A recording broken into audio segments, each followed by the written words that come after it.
বিশেষ আজি যেটো অনুষ্ঠান অনুষ্ঠিত হল তাৰ বাবে বিশেষকৈ মাননীয় মুখ্যমন্ত্ৰী ডক্টৰ হিমন্ত বিশ্ব শৰ্মাক ধন্যবাদ আৰু কৃতজ্ঞতা জ্ঞাপন কৰিছো। তেখেতৰ ওচৰত আমি চুক্তিৰ পূৰ্বেই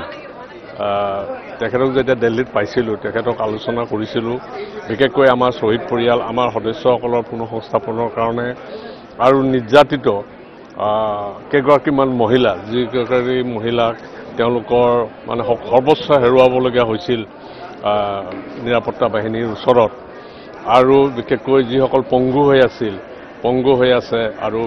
আৰু যিসকল নিৰুদ্দিষ্ট হৈ আছে এই পৰিয়ালকেইটাক মানে কাৰণে বিশেষভাৱে বিবেচনা কৰাৰ বাবে বিশেষকৈ আমাৰ এটা কথা খুবেই ভাল লাগিল যে ডক্টৰ হিমন্ত বিশ্ব শৰ্মাই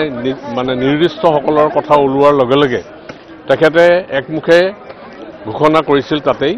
যে আমি নিৰ্দিষ্টসকলৰ কাৰণে 10 লাখকৈ টকা এককালীন সাহায্য আগবঢ়াম আৰু নিৰ্দিষ্ট যিসকল সদস্য আছে তেওঁলোকৰ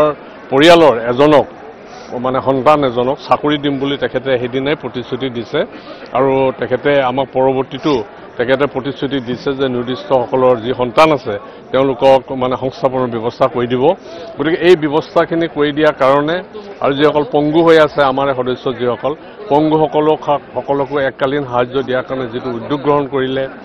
নিৰ্যাতিতসকলৰ কাৰণে যিটো আৰ্থিক সাহায্য দিয়া উদ্যোগ গ্ৰহণ কৰিলে আৰু আমাৰ সদস্যসকলৰ কাৰণে এককালীন সাহায্য দিয়াৰ যি উদ্যোগ গ্ৰহণ কৰিলে তাৰ বাবে মাননীয়